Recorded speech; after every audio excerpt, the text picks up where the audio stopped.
আমি আজকে আপনাদের কাছে শোল মাছের একটা রেসিপি নিয়ে এসেছি।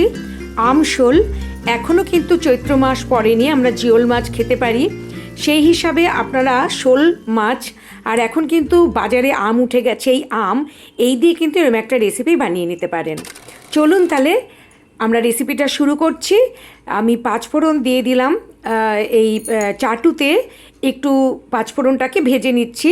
তবে তার আগে আমি আপনাদের সবাইকে জানাই আমার অন্তরের ভালোবাসা ফ্রম ডলিজ রেসিপি বুকে। এবার পাঁচফোড়ন ভাজার পর আমি এটাকে মিক্সিতে নিয়ে একটু গুঁড়ো করে নিচ্ছি। পাঁচফোড়ন ভেজে এর মধ্যে দিলে খুব সুন্দর একটা স্বাদ আসবে বা গন্ধ আসবে। এই যে দেখুন, এইভাবে আমি পাঁচফোড়ন গুঁড়ো করে নিয়েছি। আর আম নিয়েছি 75 গ্রাম মতো কাঁচা আম নিয়েছি। দেখুন এরম ছোট ছোট পিস করে নিয়েছি, আমটা কিন্তু খুব কচি। আর শোল মাছ আমি নুন আর হলুদ দিয়ে আগে থেকেই ম্যারিনেট করে রেখেছি, আর পিসগুলো কিন্তু ছোট করেছি, যেহেতু আম আছে তাই ছোট ছোট পিস করেছি।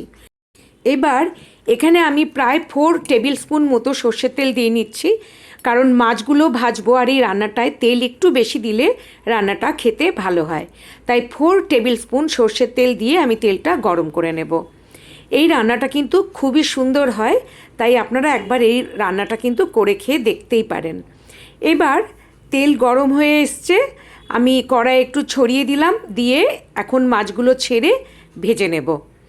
আর যেহেতু এগুলো জ্যান্ত মাছ, তাই আমি কিন্তু এটা খুব বেশি কড়া করে ভাজবো না, কারণ একেবারেই শোল মাছ কিন্তু একেবারেই জ্যান্ত মাছ হয়। এখন এটা আমি হালকা করেই একটু ভেজে নিচ্ছি। আপনাদের এই রান্নাটা যদি দেখে ভালো লাগে তাহলে আমার চ্যানেলটা সাবস্ক্রাইব করার জন্য আপনাদেরকে অনুরোধ রইল। আর সাবস্ক্রাইব করা থাকলে আমার পরের রান্নার নোটিফিকেশান আপনারা পেয়ে যাবেন। তো সেই জন্যে বেল আইকনটা একটু প্রেস করে দেবেন। এবার মোটামুটি দেখুন ভাজা হয়ে গেছে, আমি তুলে নিচ্ছি। দেখুন আমি কিন্তু খুব কড়া করে ভাজিনি, আর ওই পিসটা একটু আর করতে হবে, তাই ওইটা আমি একদম শেষে তুলছি। আর এই পিসটার এই দিকটা আর একটুখানি করে নিচ্ছি, নিয়ে এবার আমি এই মাছটাও তুলে নিচ্ছি। এখন এই তেলেই আমি পাঁচফোড়ন আর শুকনো লঙ্কা ফোড়নে দেবো। হাফ টিস্পুন পাঁচফোড়ন দিয়ে দিলাম। এখন কিন্তু গ্যাসের ফ্লেম লোতে রয়েছে, আর মিডিয়াম টু হাইতে রেখে আমি মাছটা ভেজে নিয়েছি। আর একটা শুকনো লঙ্কা আমি তেলের মধ্যে দিয়ে দিলাম। এবার এটা 30 সেকেন্ড মতো হওয়ার পর তারপরে আমি আম দিয়ে দিচ্ছি এর মধ্যে।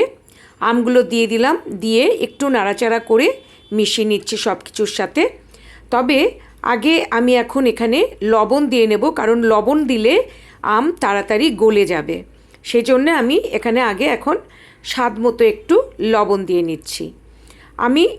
আমি যেরকম মানে লবণ পছন্দ করি সেভাবে দিয়ে দিলাম, আর আপনারা আপনাদের স্বাদ মতো লবণ দিয়ে নেবেন। এবার লবণটাও মিশিয়ে নিলাম।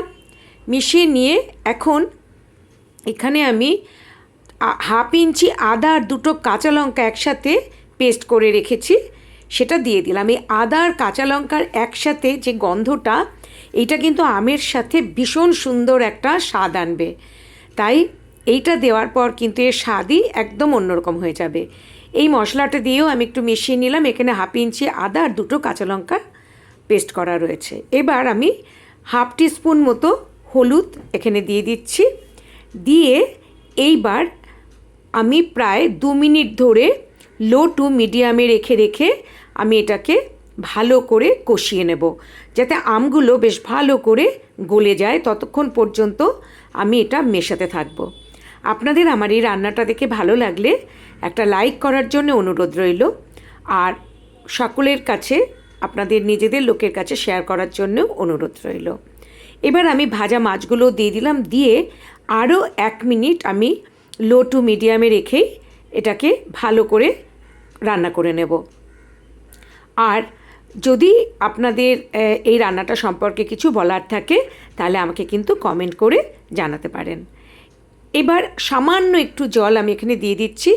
আপনারা দেখতেই পাচ্ছেন আমটা পুরোই গলে গেছে, আর মাছ তো ভাজাই আছে, জ্যান্ত মাছ, এটা খুব বেশি আমি কুক করব না। এইবার ভালো করে সব সুন্দর করে মিশিয়ে দিলাম।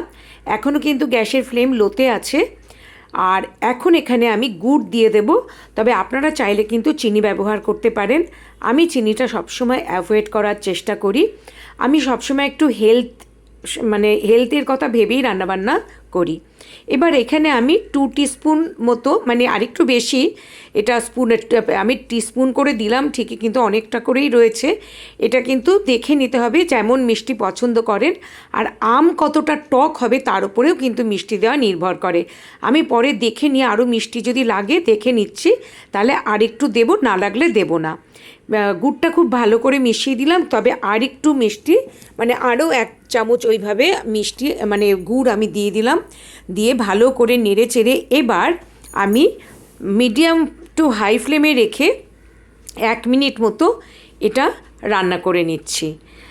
আর ভালো করে 1 মিনিট মতো এটা আমি ফুটিয়ে নিচ্ছি, যাতে গুড়ের কাঁচা গন্ধটা চলে যায়। দেখুন দেখতে কত সুন্দর হয়েছে। এই রান্নাটা কিন্তু অসম্ভব ভালো হয়। আমরা মানে দুপুরবেলায় খেয়েছি, আমার হাজব্যান্ডের অসম্ভব ভালো লেগেছে এটার গ্রেভিটা। তাই আপনারা একবার করে খেয়ে দেখতে পারেন। কেউ স্কিপ করবেন না, এখনও কিন্তু রান্নাটা কমপ্লিট হয়নি। কারণ কতটা আমি গ্রেভি রাখবো সেটা কিন্তু একটু দেখে নেবেন, মানে বেশ একটু তেল ছাড়া ছাড়া হবে। তারপরে দেখুন আমি গ্যাসটা অফ করলাম। এবার এটা নামাবো, কিন্তু আপনাদের নিশ্চয়ই মনে আছে আমি 5 ফোড়ন গুঁড়ো করে, মানে ভেজে গুঁড়ো করে রেখেছিলাম। এখন সেই 5 ফোড়নটা আমি ওপরে কিছুটা ছড়িয়ে দিচ্ছি, আর কিছুটা আমি গার্নিশিংয়ে দেবো। দেখুন এই যে গুঁড়োটা যে আমি করে রেখেছিলাম এটা ওপর থেকে ছড়িয়ে দিচ্ছি। আশা করি রান্নাটা দেখে আপনারা বুঝতে পারছেন যে এটা কতটা সুস্বাদু হতে পারে। এবার আমি রান্নাটা নামিয়ে নিচ্ছি, তবে আমি এখানে এবার আরেকবার কিন্তু ওই 5 ফোড়নের যে গুঁড়োটা আমি করে রেখেছি সেটা আরেকবার এর উপরে ছড়িয়ে দিচ্ছি। আমি আবার আসবো নতুন রান্না নিয়ে। আপনারা সবাই খুব ভালো থাকবেন। আজকের মতো নমস্কার।